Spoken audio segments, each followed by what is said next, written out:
Nasa linya po natin ang tagapagsalita naman ng Philippine National Police. Hingi rin tayo ng update mula naman sa kanilang pagbabantay at monitoring kaugnay pa rin ng panahon ng kampanya at eleksyon. Si Police Brigadier General Jean Fajardo. Good morning, General Fajardo, ma'am. Good morning, Jen. Magandang umaga po, Ma'am Tuesday, Sir Christian, at sa lahat po ng nanonood at nakikinig sa inyong programa ngayong umaga. Magandang umaga po. Ayan, bago tayo dumako dun sa panahon ng eleksyon, General Fajardo, kumustahin muna namin ni Christian yung monitoring ninyo this past week about yung mga kilos protesta na prayer mga rally. pro at anti-Duterte ba? From what I have monitored, ma'am, yung sa Davao yata yung may pinakamalaking crowd dahil nga nasabay sa birthday ni dating Pangulong Rodrigo Duterte. Kumusta po ang monitoring nyo? May mga untoward incidents ba? Kasi pareho naman groups yung nag-stage ng kilos protesta. Yes po, Ma'am. Base po sa naging monitoring po natin doon sa mga activities and events related nga po sa pagdaraos po ng kaarawan ng ating dating Pangulo ay naging maayos at mapayapa naman po sa pangkalahatan yung naging activities po nila at natapos po yun na yun na wala naman po tayong naitala na anumang untoward incident po. Ay, mabuti naman kung gano'n, General Fajardo, ma'am. How about mayroon pa bang ibang kilos protesta kayo from the camp of the Dutertes na inaasahan ngayong mga darating na mga araw? Kasi hindi pa rin tapos itong issue na ito dahil nga ongoing yung kaso sa ICC ni dating Pangulong Duterte. Sa ngayon po, Ma'am, ay wala pa po tayo nababalitaan o inaasahan pa po na iba pa pong mga kilos protesta patungkol nga po sa pagpapakita ng suporta sa ating dating Pangulo. Bagamat sa ngayon ay wala pa naman tayong at wala pang coordination sa atin. Patuloy po tayong magmomonitor at magbabantay po kung sakasakaling magkakaroon po ng mga lightning rallies or any similar activities po ay nakahanda naman po tumugon po ang PNP para bigyan din po sila ng seguridad. Yun. So far, ma'am, meron bang, dahil nga walang natalang any untoward incident sa mga rallies ang PNP at itong mga susunod na araw, pinapayagan pa rin natin dahil dun sa Mendiola, binigyan parang ng ultimatum ng MPD. Yung mga nag-prayer rally doon na within 15 minutes, kailangan na mag-disperse kayo nung gabi na yun. Ito ba'y kailangan pa rin ng mga permit, ma'am? May natatanggap ba kayo sa mga susunod na araw?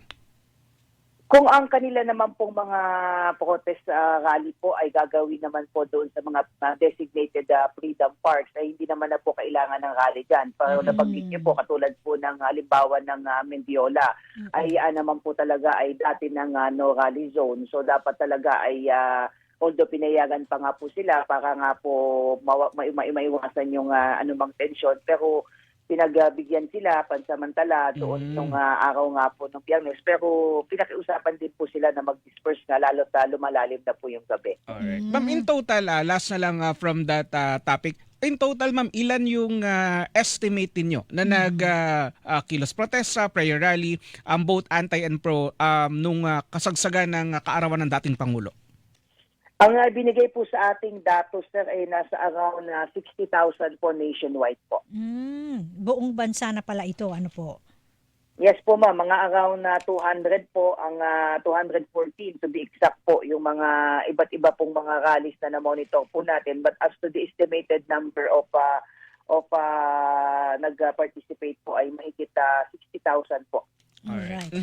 Dumako tayo dito, General Fajardo, ma'am, sa election-related incidents. Ilan na po ba yung mga naitatala ng PNP na mga kaso ng karahasan mula nung nagsimula yung panahon ng kampanya national at local elections?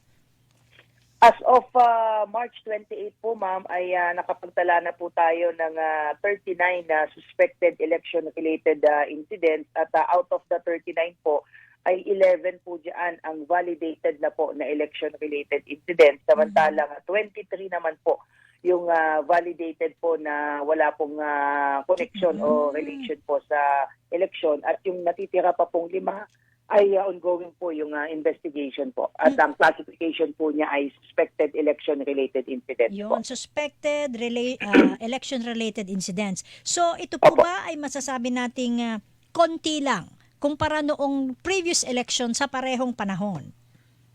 Kung titignan po natin, ma'am, doon sa validated election-related incidents po nung mga previous election ay mas mababa po ito kumpara po doon sa ikukumpara po natin doon sa mga especially yung midterm election po ng 2019 ay in terms of validated po ay mas mababa po ito. Pero hindi pa po tapos yung ating election period, ma'am. Tatagal Yes. po ito hanggang June 12, June 11 po. So patuloy po natin itong babantayan. Ang talagang ang gusto lang po nating talagang mabantayan po dito ay hindi po ito mag-escalate itong mga insidente po na ito in a more serious incidents po. Kaya lalong-lalo na po, nag-start na po yung local campaign period. Alam po natin na kapag ang election po ay nasa lokal na level po ay mas mainit po yan dahil magkakamag-anak, magkakalugar, magkakakilala po yung mga magkakatunggali. Kaya patuloy po tayo magbabantay para maiwasan na at least hindi na po madagdagan itong ating mga validated election-related incidents po. General, ang binabanggit ng Commission on Elections sa PNP manggagaling yung rekomendasyon regarding sa mga idedeklarang red category areas. As of now, ma'am, meron na ba tayong update tungkol dito? As of March 19 po, sir, ay nabawasan po yung ating mga areas na napasa ilalim po sa election areas of concerns. Kung matatandaan niyo po, nung January 8 po ay naglabas po ng datos ang COMELEC na meron po tayong 403 na areas po na napasa ilalim po sa particularly doon sa yellow, orange, and red category. But as of March 19 po ay nasa 386 na lamang po yan. Yung may mga areas po, particularly yung red areas po ay nabawasan po yan. Even yung orange po natin ay nabawasan po yan at nailipat po doon sa yellow category. At meron pong mga areas na dati nang nasa yellow po at nailipat po sa green category. So hopefully, habang papalapit po tayo sa election ay mababawasan pa po itong mga areas of concerns po natin. General, saan nyo mai-attribute yung pagbawas, yung pagbaba ng mga areas na nasa red category? Ang isa sa mga nakikita po nating contributory factors po kung bakit bumababa po itong ating areas of concern ay doon sa mabilis din nating aksyon doon sa mga concerns po ng ating mga political aspirants. At malaki rin po talaga ang papel po dito ng COMELEC dahil sila po talaga ang primary agency na nagko-control po pagdating ng election. So kung mapapansin niyo po ay panay ang ikot po ng ating chairperson, si Chairperson Garcia, kasama po yung ating mga kapulisan at yung mga patuloy nating security threat assessment, lalong-lalo na po doon sa mga tinatawag po nating election risk factors, kasama na po dyan yung intense political rivalries, yung mga pugs po natin, and yung mga serious threats coming from the other threat groups. Yan po ay patuloy na ina-address, including po yung loose firearms. So may mga accomplishments po tayo pagdating po doon sa mga possible employment po ng pugs and loose firearms. So these are the factors na patuloy po nating ina-address that is somehow contributory po sa pagbaba po ng ating mga election areas of concern. Mayroon yung sinabi nyo kanina na out of 39 suspected election-related incidents, 11 yung validated. So dito sa 11 na validated cases, General, may mga natukoy na ba kayong suspect dyan or kaya ay mga politiko na sangkot dito sa kaso na ito at sila ba'y kinasuhan na? Ano po ba ang status nitong mga incidents na ito?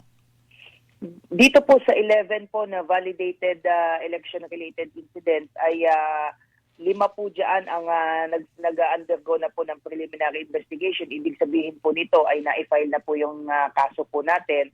At yung ibang kaso naman po ay nag-undergo po ng case build-up para mas lalo po natin mapalakas po yung kaso po dyan. As to the status po ng mga suspects po ay meron po ditong at large po na mga suspects po. But meron din po tayo, ma'am, na may mga elected at mga incumbent po at mga aspirants po dito po sa mga kaso po na ito at naisampahan na po sila ng kaso po at hindi natin ito hahayaan na mabaliwala po ito mga kaso po na ito.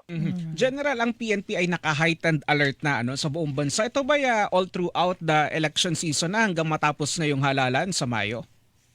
Tama po, sir. Nagdeklara na po tayo ng heightened alert effective last week pa po, March 24, dahil ito na rin po ay bilang tugon po natin doon nga po sa sabay na po na campaign sorties po ng both national and local election at maliban pa po dyan ay pagdating po ng April 1 ay simula na rin po ng monitoring po natin ng summer vacation, tapos nandyan na rin po yung Holy Week at meron pa po tayo mga binabantayan po ng mga malalaking events. So hanggang matapos na po itong election ay naka-heightened alert na po ang buong kapulisan. Yan, ibig sabihin yan, General, may adjustments na ipatutupad o ipinatutupad na itong PNP dahil nga kanyo nagkasabay-sabay na lahat. National, local elections, summer vacation, Semana Santa, fiesta, May, mga maraming fiesta. O di ba? So mga biyahe. adjust o yun, mga biyahero adjustments. Anong security adjustments yan? Yes, ma'am. Pagka naka-heightened alert na po ang PNP po, ang ibig sabihin po niya na at least 75% po ng total PNP strength ay naka-deploy na po yan. At maliban po dyan, yung normal po natin na dutyhan na 12 hours ay nag-extend na po yan ng 15 hours. So nag-limit up po yung mga pang-umaga at pang-gabi para siguraduhin po na walang vacuum po in terms of security deployment po. At ang focus po ng ating deployment, na nabanggit nga po ni Ma'am Tuesday na talagang sabay-sabay na po itong mga malalaking events po na ito, yung ating mga pangunahing mga kalsada, babantayan natin dyan, yung mga engagement areas ng mga campaign sorties, yung mga terminal, and even yung mga tourist destination dahil nga umpisa na ng summer ay ine-expect natin na talagang sasamantalahin din po yan ng ating mga kababayan na mamasyal po. So lahat po ng mga areas of public convergence ay babantayan na po ng kapulisan, katuwang po yung ibang security forces. Yan. Ibig sabihin, ma'am,